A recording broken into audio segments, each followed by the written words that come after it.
যে ব্যক্তি ঈমান আনয়নের পরে, ঈমান গ্রহণ করার পরে সে আজীবন যদি নামাজ আদায় নাও করে কবিরা গুনাহগার হবে, কিন্তু কাফের হবে না। লা ইয়াকফুর, সে কাফের হবে না। জি।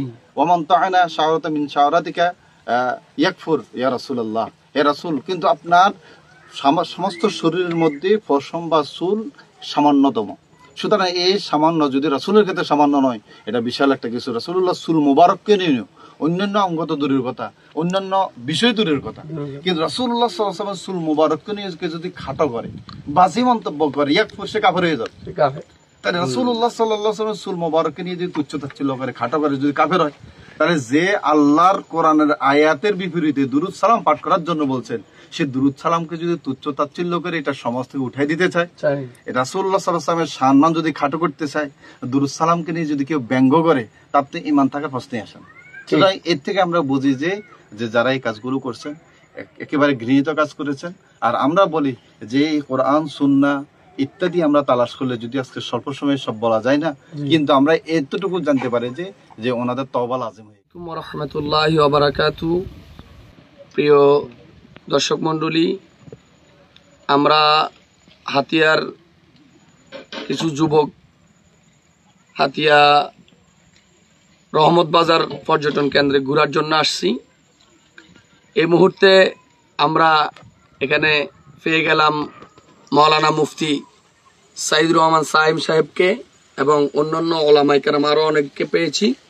গতকাল আমরা ফেসবুকে দেখলাম একটা ছোট ভিডিও, সেখানে দেখলাম রাসূলুল্লাহ সাল্লাল্লাহু আলাইহি ওয়াসাল্লামের দুরূদ শরীফকে ব্যঙ্গ করে কিছু যুবক, কিছু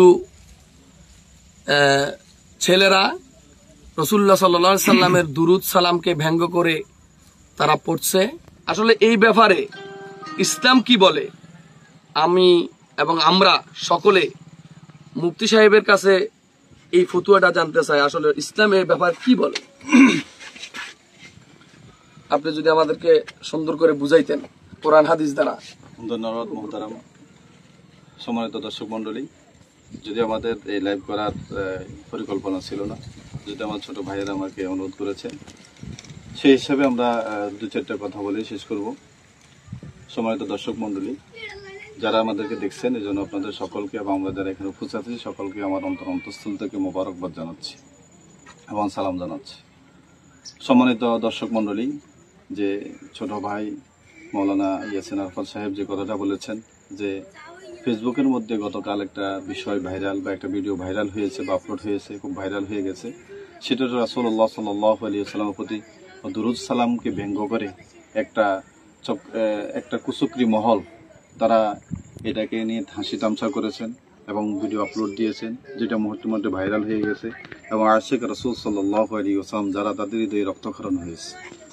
আসলে এই ব্যাপারে ইসলামী শরীয়ত কি বলে এটা যদি বলতে যাই তাহলে অনেক কথা আছে, কিন্তু আমরা যেহেতু এখানে ওই বিশাল একটা মজমা নিয়ে আসি নাই, হঠাৎ করেই জিজ্ঞাসা, হঠাৎ করেই প্রশ্নের উত্তর, সেই হিসাবে সংক্ষেপে আমরা সারমর্ম হিসেবে যেটা বলতে পারি, আল্লাহ সুবহানাহু ওয়া তাআলা কুরআনুল কারীমে বলছেন, ইয়া আইয়ুহাল্লাযীনা আমানু সাল্লু আলাইহি ওয়া সাল্লিমু তাসলিমা, হে ইমানদারগণ, তোমরা আমার নবী মুহাম্মদ রাসূলুল্লাহ সাল্লাল্লাহু আলাইহি ওয়াসাল্লামের প্রতি দুরূদ শরীফ প্রেরণ করো এবং সম্মানের সহিত সালাম দাও। সেই হিসাবে দুরূদ সালাম পাঠ করা আল্লাহ তাআলার ঘোষণা অনুযায়ী উম্মতে মুহাম্মদের জন্য নয়, বরং সকল ইমানদারের জন্য ফরজ হয়ে গেছে। জীবনে একবার হলো দুরূদ সালাম পাঠ করতেই হবে। তো সেই হিসাবে দুরূদ সালাম পাঠ করাটা আল্লাহ সুবহানাহু ওয়া তাআলার হুকুম এবং রাসূলুল্লাহ সাল্লাল্লাহু আলাইহি ওয়াসাল্লাম দুরূদ সালাম পাঠ করার জন্য রাসূলুল্লাহ সাল্লাল্লাহু আলাইহি ওয়াসাল্লাম বলে গেছেন। রাসূলুল্লাহ সাল্লাল্লাহু আলাইহি ওয়াসাল্লাম অসংখ্য হাদিসে বলছিলেন যে ব্যক্তি দুরূদ শরীফ পাঠ করে, একবার দুরূদ শরীফ পাঠ করে আল্লাহ তাআলা তার 10টা গুনাহ মাফ করে দেন, 10টা নেকি লিখে দেন তার আমলনামায় এবং তার 10টা পদমর্যাদা বৃদ্ধি করে দেন। 50 বার দুরূদ শরীফ আদায় করলে আল কাউলুল বদী বিনবিয়্যি শাফি নামক কিতাবে লেখা আছে, রাসূলুল্লাহ সাল্লাল্লাহু আলাইহি ওয়াসাল্লাম বলেন হাসরের মাঠে ব্যক্তির সাথে মুসাফাহা করবে। এতে শুধু ক্ষান্ত নয়, যে ব্যক্তি জুমার দিন 80 বার দুরূদ শরীফ পাঠ করবে, রাসূলুল্লাহ সাল্লাল্লাহু আলাইহি ওয়াসাল্লামের সাথে তার জিয়ারত লাভে ধন্য হয়ে যাবে। অন্য রিওয়ায়াতে আছে তার 80 বছরের গুনাহগুলো মাফ, সগীরা গুনাহ মাফ হয়ে যাবে। এবং সালামের ব্যাপারও আল্লাহ সুবহানাহু ওয়া তাআলা বলেছেন এবং আল্লাহ সুবহানাহু ওয়া তাআলা রাসূলুল্লাহর প্রতি সালাম দেওয়াটাকে নামাজের মধ্যে ওয়াজিব করে দিয়েছেন, যার কারণে আমরা আত্তাহিয়াতুর মধ্যে সালাম দিয়ে থাকি এবং আত্তাহিয়াত না পড়লেও তো নামাজই হয়, নামাজ হবে না। তো সেই হিসাবে তো দুরূদ সালাম এটা একেবারে আমাদের জীবনের সাথে অঙ্গাঙ্গিভাবে জড়িত এবং আল্লাহর হুকুম, রাসূলুল্লাহ সাল্লাল্লাহু আলাইহি ওয়াসাল্লামের তরিকাও, সেই হিসাবে আমাদেরকে দুরূদ সালাম পাঠ করতে হবে। কিন্তু দুঃখের বিষয় হলো একটা কুচক্রী মহল এই দুরূদ সালামকে, বা আমাদের দেশে যারা আশিক রাসূল বেশি বেশি রাসূলুল্লাহ সাল্লাল্লাহু আলাইহি ওয়াসাল্লামের প্রতি দুরূদ সালাম পাঠ করে রাসূলুল্লাহর মহব্বত কুরবত এবং রাসূলুল্লাহ সাল্লাল্লাহু আলাইহি ওয়াসাল্লামের সুপারিশের আশা রাখে, তাদেরকে ব্যঙ্গ করার জন্য তারা একটা কুচক্রী মহল।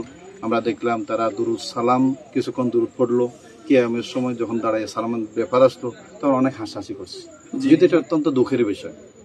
কিন্তু তারা মূলত এটা যারা দুরূদ সালাম পাঠ করে তাদেরকে ব্যঙ্গ করতে গিয়ে খোদ রাসূলুল্লাহ সাল্লাল্লাহু আলাইহি ওয়াসাল্লামকে ব্যঙ্গ করে ফেলেছে এবং রাসূলুল্লাহ সাল্লাল্লাহু আলাইহি ওয়াসাল্লামের শান মান নিয়ে তারা একটা কুফরির মতো কাজ করে ফেলেছে এবং আল্লাহ তাআলার হুকুমের সাথে তারা একটা এক হিসেবে যুদ্ধের ঘোষণার মতো হয়ে গেছে। যেহেতু আল্লাহ তাআলা হুকুম দিয়েছেন দুরূদ সালাম পাঠ করার জন্য, কিন্তু দুরূদ সালাম নিয়ে তারা হাসি তামাশা করছে।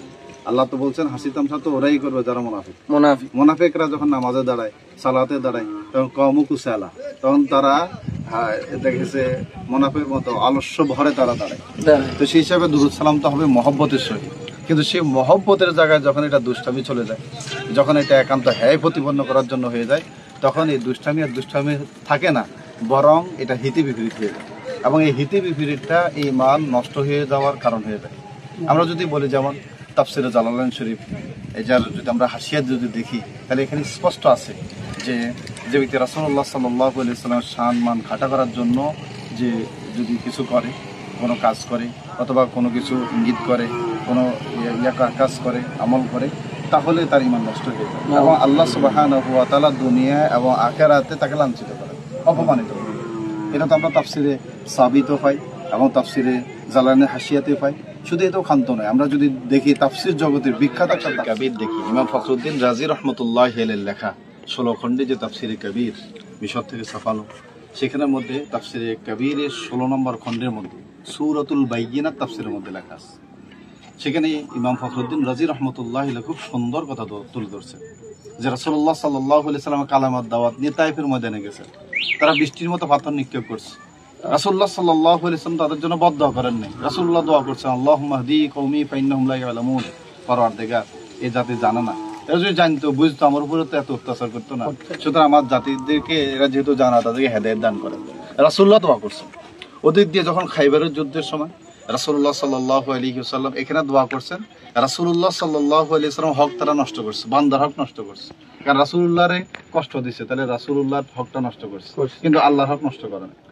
আর যখন খন্দকের খাইবারের যুদ্ধে গেছে, এই খাইবারের যুদ্ধে রাসূলুল্লাহ সাল্লাল্লাহু আলাইহি ওয়াসাল্লামের চৌদিকে ঘেরাও করার কারণে, রাসূলুল্লাহ সাল্লাল্লাহু আলাইহি ওয়াসাল্লামকে পেরেশানিতে রাখার কারণে রাসূলুল্লাহ সাল্লাল্লাহু আলাইহি ওয়াসাল্লাম আর নামাজ কাজা হয়ে গেছে, যার কারণে নামাজটা হলো আল্লাহর হক। তো আল্লাহর হকের ক্ষেত্রে আল্লাহ রাসূল নিজের হকটা ছেড়ে দিয়েছেন, আল্লাহর হকটাকে নিজের হকের সাথে প্রাধান্য দিয়েছেন। রাসূলুল্লাহ সাল্লাল্লাহু আলাইহি ওয়াসাল্লাম সাথে সাথে বদদোয়া করছেন, আল্লাহুম্মা ইলান বুতুনাহুম ওয়া কুবুরহুম নার, পরওয়ারদিগার এদের পেটগুলোরে আর এদের কবরগুলোকে জাহান্নামের আগুন দিয়ে ভরপুর করে, নাউযুবিল্লাহ। রাসূলুল্লাহ সাল্লাল্লাহু আলাইহি ওয়াসাল্লাম বদদোয়া দিয়েছেন, তাহলে নিজের হকের সাথে আল্লাহর হককে প্রাধান্য দিয়েছেন।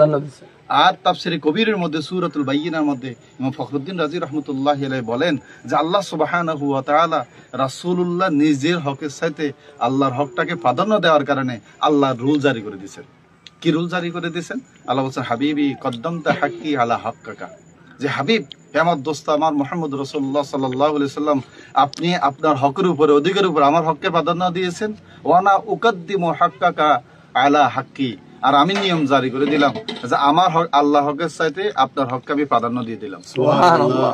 রাসূলুল্লাহ ইমাম ফখরুদ্দিন রাজি রাহমাতুল্লাহি আলাইহি বলেন যে কিভাবে প্রাধান্য দিয়ে দিয়েছেন, তখন তিনি সেখানের মধ্যে লিখছেন মান তারাকা সালাতা তুল উমরি লা ইয়াকফুর, যে ব্যক্তি ঈমান আনয়নের পরে, ঈমান গ্রহণ করার পরে সে আজীবন যদি নামাজ আদায় নাও করে কবিরা গুনাহগার হবে, কিন্তু কাফের হবে না। লা ইয়াকফুর, সে কাফের হবে না। জি। ওয়া মান তাআনা শাওরাতা মিন শাওরাতিকা ইয়াকফুর ইয়া রাসূলুল্লাহ, হে রাসূল, কিন্তু আপনার সমস্ত শরীরের মধ্যে পশম বা চুল সামান্যতম, সুতরাং এই সামান্য যদি রাসূলের ক্ষেত্রে সামান্য নয়, এটা বিশাল একটা কিছু। রাসূলুল্লাহ চুল মুবারককে নিয়ে অন্যান্য অঙ্গ তো দূরের কথা, অন্যান্য বিষয় দূরের কথা, কিন্তু রাসূলুল্লাহ সাল্লাল্লাহু আলাইহি ওয়াসাল্লাম চুল মুবারককে নিয়ে যদি খাটো করে, বাজে মন্তব্য করে, ইয়াকফুর, সে কাফের হয়ে যাবে।